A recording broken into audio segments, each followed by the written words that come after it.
Zero ലാൻഡിൽ നിർമ്മിച്ച വീടുകൾ വിൽപ്പന നടത്തിയതായുള്ള CPM ആരോപണം അടിസ്ഥാനരഹിതമെന്ന് മറയൂർ പഞ്ചായത്ത് പ്രസിഡന്റും കോൺഗ്രസ് നേതാവുമായ Jomon Thomas. CPM area secretary അടക്കമുള്ളവർ മൈക്കിൽ മാത്രമാണ് ആരോപണം ഉന്നയിക്കുന്നത്. ആരോപണം ഉന്നയിക്കുമ്പോൾ ബാധിക്കപ്പെടുന്നവർ പണം നൽകും എന്നുള്ള പ്രതീക്ഷയിൽ ആകാം ഇത്തരക്കാർ പ്രതിഷേധം സംഘടിപ്പിക്കുന്നതെന്ന് സംശയവും ഉയരുന്നുണ്ട്. ജോമോൻ തോമസ് വ്യക്തമാക്കി. അദ്ദേഹത്തിൻ്റെ വാക്കുകളിലേക്ക്. ചെമ്മണ്ണുകുഴി ഭാഗത്ത് സീറോ ലാൻഡ് വിതരണവുമായി ബന്ധപ്പെട്ടുകൊണ്ട് ആക്ഷേപം ഉന്നയിച്ചുകൊണ്ട് CPM ഏരിയ കമ്മിറ്റിയുടെ നേതൃത്വത്തിൽ മറയൂർ ഗ്രാമപഞ്ചായത്തിലേക്ക് ഒരു ഉപരോധ സമരം സംഘടിപ്പിച്ചിരുന്നു. ആ സമരത്തിൽ CPM ആരോപിക്കുന്ന ആരോപണങ്ങൾ പൂർണ്ണമായി ഗ്രാമപഞ്ചായത്ത് ഭരണസമിതി തള്ളിക്കളയുകയാണ്. കാരണം 2013 അന്നത്തെ സർക്കാർ എടുത്ത തീരുമാനത്തിൻ്റെ അടിസ്ഥാനത്തിൽ ചെമ്മണ്ണുകുഴി ഭാഗത്ത് 50 പേർക്കാണ് ഭൂമി വിതരണം ചെയ്തത്. ആ ഭൂമി വിതരണം ചെയ്തതുമായി ബന്ധപ്പെട്ടുകൊണ്ട് അതിൻ്റെ നടപടിക്രമങ്ങളെല്ലാം പൂർത്തീകരിച്ച് അതിനുശേഷം നൽകിയ ഭൂമിയിൽ അനധികൃതമായി അല്ലെങ്കിൽ അനർഹര ലിസ്റ്റിൽ കടന്നുകൂടി എന്നാണ് പറയുന്നത്. നാളെ ഇതുവരെയായി 10 വർഷം കഴിഞ്ഞ് 2016 വിതരണം ചെയ്തതിന് ശേഷം 2026 10 വർഷമായി. ഈ നാളിതുവരെയായി CPMO അല്ലെങ്കിൽ അതുമായി ബന്ധപ്പെട്ട ആളുകളോ ബന്ധപ്പെട്ട ഫോറങ്ങളോടും പരാതിയും നാളിതുവരെയല്ല നൽകിയിട്ടില്ല എന്നുള്ളതാണ് അതിൻ്റെ യാഥാർത്ഥ്യം. അതുപോലെ തന്നെ കഴിഞ്ഞ ദിവസം ആ ഭൂമിയിൽ കാന്തല്ലൂർ വില്ലേജിലും കീഴാന്തൂർ വില്ലേജിലും പട്ടയം ലഭിച്ച കുറച്ച് ആളുകളെ കൊണ്ടുവന്ന് അവരെ തെറ്റിദ്ധരിപ്പിച്ചുകൊണ്ട് അവിടെ കുടിയിരുത്തിയിട്ടുണ്ട്. നിലവിൽ ഒരു കക്ഷിക്ക് പട്ടയം കൊടുത്ത് അല്ലെങ്കിൽ അവർക്ക് വീട് ലഭിക്കാത്ത ആ സാഹചര്യമുള്ള കുറച്ചധികം ആളുകൾ പട്ടയവുമായി അവരുടെ ഉടമസ്ഥലുള്ള സ്ഥലത്താണ് അവർ കയറ്റിയിരുത്തിയിരിക്കുന്നത്.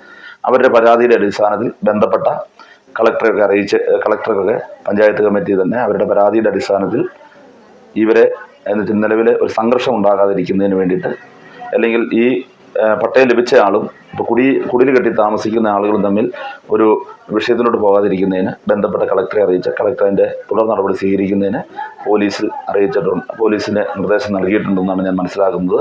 തീർച്ചയായിട്ടും ഒരു വ്യക്തിക്ക് പട്ടയം അനുവദിച്ച് കരമടയ്ക്കുന്ന ഭൂമിയിൽ മറ്റൊരാൾ കയറിയിരുന്നിട്ടുണ്ടെങ്കിൽ അവരുമായി ഒരു സംഘർഷം സൃഷ്ടിക്കാതിരിക്കുന്നതിന് മുൻകൈ എടുക്കേണ്ട ആ ആളുകൾ തന്നെ അവരെ തെറ്റിദ്ധരിപ്പിച്ചുകൊണ്ട് CPM അവരെ കുടിയിരുത്തിയിട്ടുണ്ട്. തീർച്ചയായിട്ടും അവർ ഉടൻ തന്നെ സ്വയമേ അത് ഒഴിവായി പോകുന്നതായിരിക്കും. ഇതിൻ്റെ വേറൊരാളുടെ പട്ടയം ലഭിച്ച ഭൂമിയിൽ മറ്റൊരാൾ കയറിയിരുന്നിട്ട് സ്വയമേ ഒഴിവായി പോകില്ലേ. നിയമപരമായ എന്താണോ നാട്ടിൽ നിൽക്കുന്ന നിയമത്തിനുള്ളിൽ നിന്നുകൊണ്ട് അതിനൊരു നടപടിയെടുക്കുന്നതിനുള്ള നിർദ്ദേശം നൽകിയിട്ടുണ്ട്. ഇനി ഈ ലിസ്റ്റിൽ അർഹരായ ആളുകളുണ്ടെങ്കിൽ അവർ ബന്ധപ്പെട്ട ഫോറങ്ങളിൽ, ഇപ്പം ഞാൻ അന്ന് കഴിഞ്ഞ ദിവസം സൂചിപ്പിച്ചത് തന്നെയാണ്, ബന്ധപ്പെട്ട ഫോറങ്ങളിൽ അപേക്ഷ കൊടുത്തുകൊണ്ട് അവർ ഭൂരഹിതരായ ആളുകളുണ്ടെങ്കിൽ ബന്ധപ്പെട്ട SC ഡിപ്പാർട്ട്മെൻ്റ് ആണെങ്കിൽ ഡിപ്പാർട്ട്മെൻറ്റിലേക്കും അല്ലെങ്കിൽ പഞ്ചായത്തിൻ്റെ പദ്ധതിയിൽ ഉൾപ്പെടുത്തി നൽകാൻ കഴിയുന്നതാണെങ്കിൽ പഞ്ചായത്ത് പദ്ധതി. പക്ഷേ അത് സീനിയാരിറ്റി ഉണ്ട്. ഇവിടെ നിലവിൽ 295 പേരാണ് മറയൂരിലെ SCയും ജനറൽ വിഭാഗത്തിൽപ്പെട്ട സ്ഥലമില്ലാതെ ഇവിടെ ലിസ്റ്റിൽ ഉൾപ്പെട്ടിരിക്കുന്ന ആളുകൾ. ആ ലിസ്റ്റിൽ ഉൾപ്പെട്ടിരിക്കുന്നവരുണ്ടെങ്കിൽ അവരുടെ സീനിയാരിറ്റി പരിഗണിച്ചുകൊണ്ട് ബന്ധപ്പെട്ട വകുപ്പുകളിൽ നിന്നോ അല്ലെങ്കിൽ പഞ്ചായത്തിൻ്റെ പദ്ധതിയിൽ ഉൾപ്പെടുത്തിയോ അവർക്ക് ഭൂമി കൊടുക്കുന്ന നടപടിയുമായിട്ട് പഞ്ചായത്ത് മുന്നോട്ട് പോകുന്നതാണ്. മറ്റ് ആരോപണങ്ങളെല്ലാം തെറ്റാണ്. അവിടെ ഹോം സ്റ്റേ ആയിട്ട് പ്രവർത്തിക്കുന്നുണ്ട് അല്ലെങ്കിൽ വാടകയ്ക്ക് കൊടുത്തിട്ടുണ്ട് എന്നൊക്കെ പറയുന്നുണ്ടെങ്കിൽ അവരെ CPM എന്ത് ചെയ്യണം?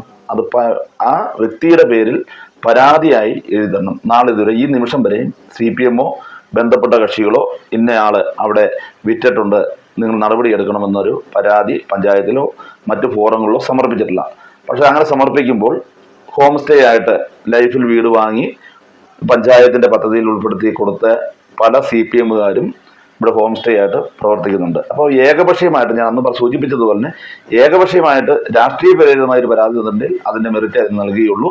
ഇല്ല, ഇതിൽ അങ്ങനെ കൊടുത്തിരിക്കുന്ന അവരുടെ പാർട്ടിയിൽ ഉൾപ്പെട്ട ആളുകളുടെയും കൂടി ലിസ്റ്റ് ഉണ്ടെങ്കിൽ നിയമപരമായ എന്ത് നടപടിയാണോ സ്വീകരിക്കുന്ന നടപടി സ്വീകരിക്കുന്നതിന് പഞ്ചായത്ത് മുന്നോട്ട് വരും. അതോടൊപ്പം തന്നെ CPMൻ്റെ ഏരിയ സെക്രട്ടറി സൂചിപ്പിച്ച ഒരു മാശിവയലിലെ അനധികൃതമായ നിർമ്മാണം നടക്കുന്നുണ്ടെന്ന് പറഞ്ഞു.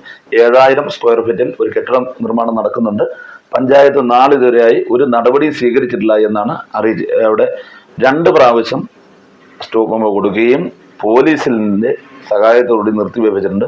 അപ്പോൾ സെക്രട്ടറി ഇല്ലാത്ത സമയങ്ങളിലൊക്കെ ചിലപ്പോൾ വ്യാജമായത് ആ ഇരുട്ടിൻ്റെ മറവിലൊക്കെ പണിയുന്നുണ്ടെങ്കിൽ ഇപ്പോൾ സെക്രട്ടറി എടുക്കേണ്ട നടപടിയിൽ മറ്റൊരു പരാതി കൊടുക്കേണ്ടത് പഞ്ചായത്തിനും പ്രസിഡന്റിനും മറ്റാൾക്കും അത് നൽകാൻ കഴിയത്തില്ല. അങ്ങനെ അങ്ങനെ ഉണ്ടെങ്കിൽ ഇന്ന് വരെയും ഈ മൈക്കിൽ ആരോപണം ഉന്നയിക്കുകയും ചാനലിൽ പറയുകയും വാട്സപ്പിൽ പറയുന്നല്ലാണ്ട് CPMന്റെ ഏരിയ സെക്രട്ടറി ഒരു പരാതി ലെറ്റർ പേഡിൽ ഇന്ന പോലെ മാശിവയലിലെ പേര് വെച്ച് തന്നെ പരാതി നൽകിക്കോട്ടെ, ആ എന്താണോ നടപടി എടുക്കേണ്ടത് ആ നടപടി എടുക്കാൻ പഞ്ചായത്ത് തയ്യാറാണ്. പക്ഷെ പരാതി തരണം. പരാതി തരാണ്ട് എവിടെ മൈക്ക് കെട്ടി പറഞ്ഞ് ആളുകളുടെ കൈയ്യടി നേടുന്നതിന് വേണ്ടി പറഞ്ഞു കഴിഞ്ഞാൽ അതിന് പരിഹാരമില്ല. പിന്നെ ആലപ്പുഴയ്ക്ക് നമ്പർ കൊടുത്തു എന്ന് പറഞ്ഞു.